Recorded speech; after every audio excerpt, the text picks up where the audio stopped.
Sometimes we ask ourselves the questions, why we don't have what we should have. We do good things, we do good deeds, we don't steal, we don't lie, we don't say bad things, we are professional in our job, we are moral and ethical, and yet still we don't receive the same kind of outcome, effect, the positive effect, the reward with regards to what we had been doing. Why is that? And if this is not concerning us, perhaps we should think about people who are wealthy and do a lot of good things to others. Yet, still they have a lot of problems in life or some issue. Why is that? And the answer we will find in controlling our desires, or not controlling our desires, if you like it. These desires we can divide into two parts, 1% and 99%. The 1% desire is called Malchut, which is our physical world, and 99% of our desire, which are metaphysical, are called Zeir Anpin. Zeir Anpin. Now, let's start from 1% desire. What kind of desires are that? Let's say that we leave the kitchen and we go to a room, and we don't remember why we left the kitchen.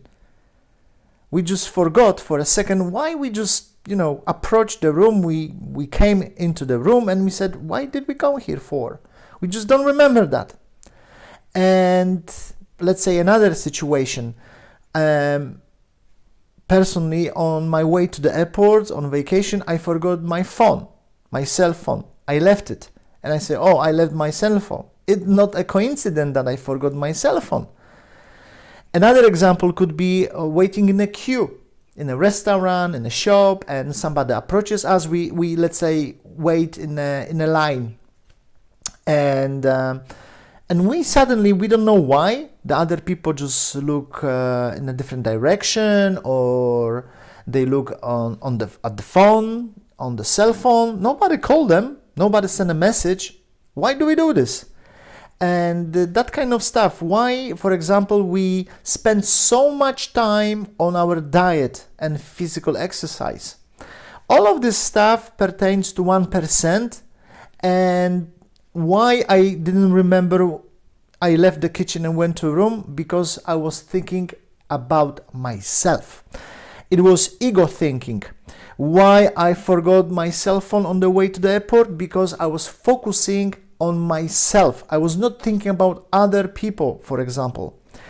So why, for example, I look at the phone when there is no reason I should look at it? There is no reason, because it awakened in me a desire awakened in me.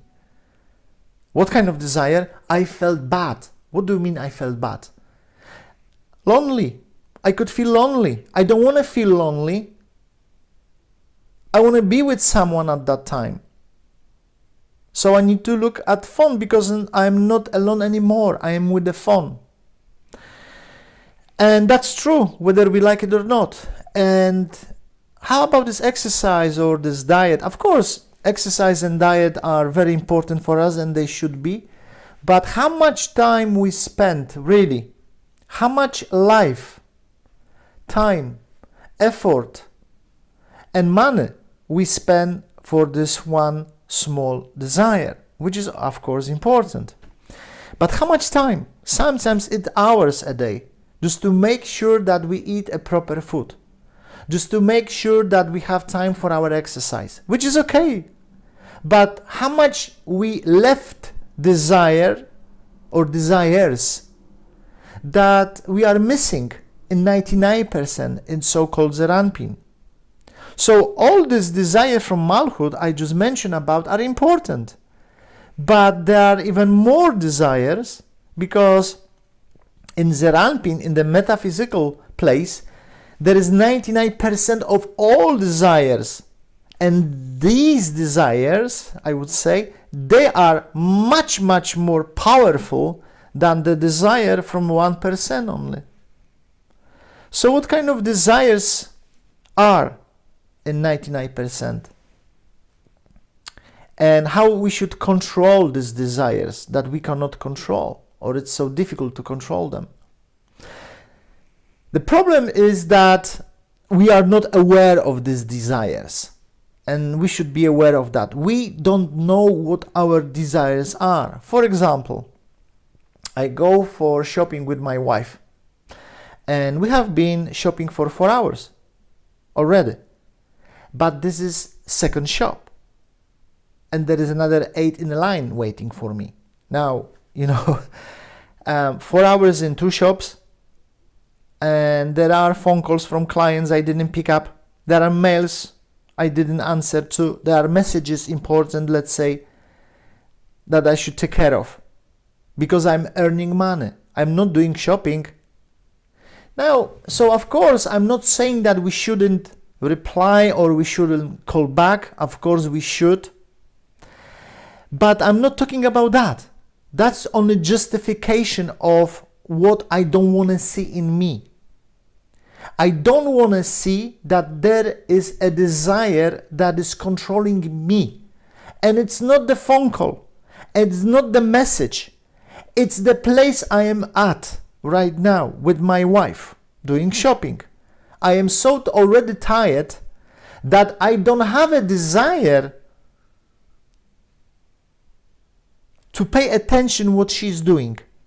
I don't have any more desire to focus on what she is doing or what kind of assistance she needs. I don't have this desire. There is another desire I am not aware of that is controlling me. And it could be fear that I'm losing money.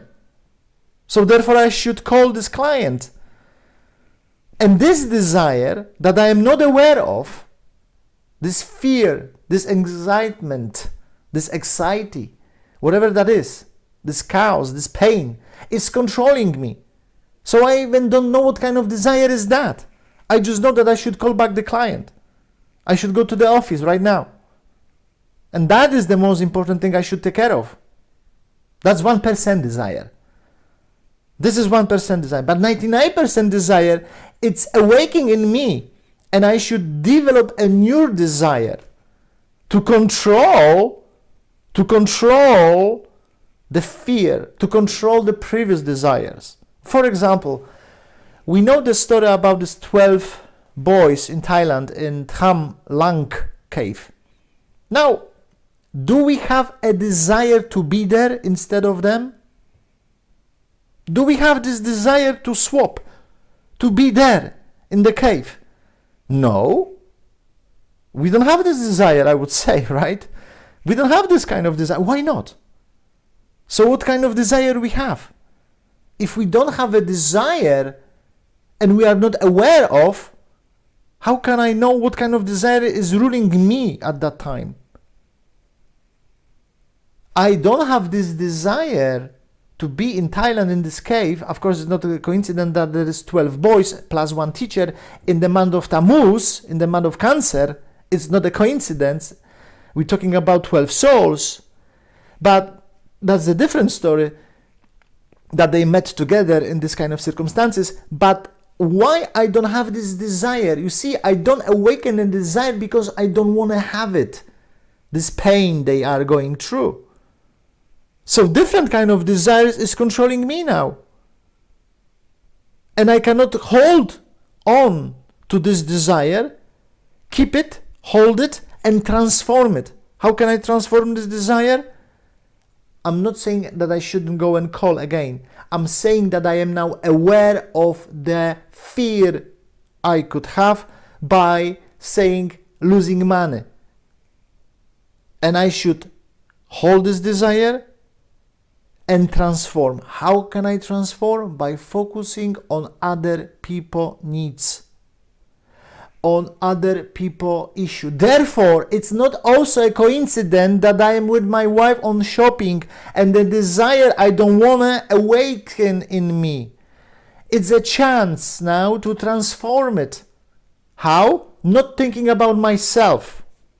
But I'm thinking about myself because I need to go to the office. So, again, I should go to the office. But first of all, I should transform the desire, which is what? Which is hold it and focus and I would say awaken a new desire, which is I am concentrating on the shopping. I am concentrating on my wife. I am concentrating on the clothes, whatever that is. I am not concentrating on the pain. I am tired, but I'm awakening a new desire, which transforms the other desires. Therefore, I control this desire.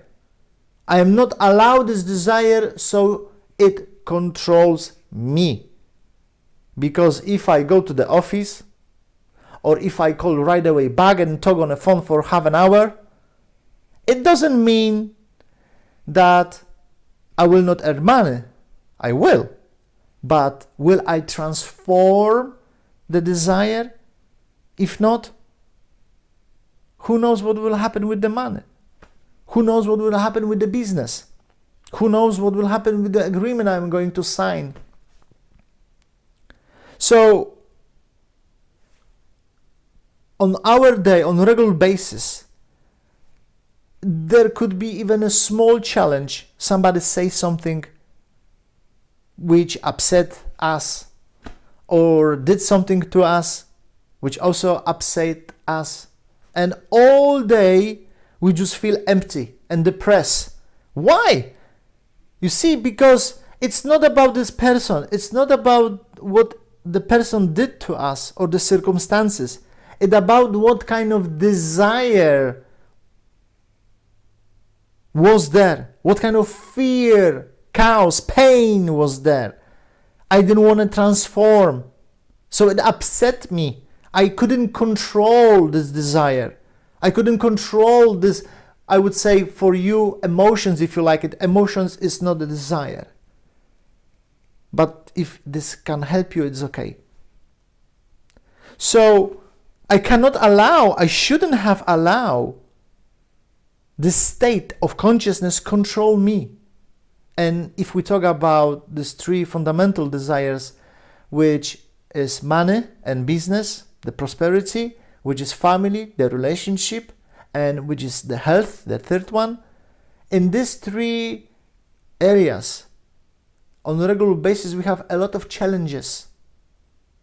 And this is not a coincidence that we should work on them. And we should be grateful to these people, which is very tough, I know that. It's easy to say, very, very, very tough and difficult to do. But we should be grateful that they awaken, like the shopping, for example, and show us the desire I have. The desire controls me. I even don't know what kind of desire is that. Because I cannot even awaken in me a new desire, because I am focusing on something totally else. So how can I control my life? How can I control my life? How can I receive what I want, what is waiting for us, if the desires, the reactive desires, are controlling us?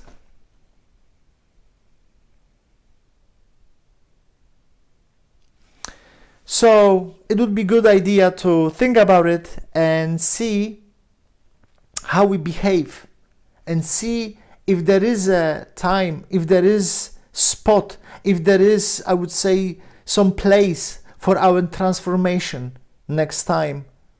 And be ready for that, because each time we are going to encounter such desire, it's very tough. It's very, very tough to control it. But then we know this is the place I should transform in order to receive the reward. And it's worth the stretch. All the best.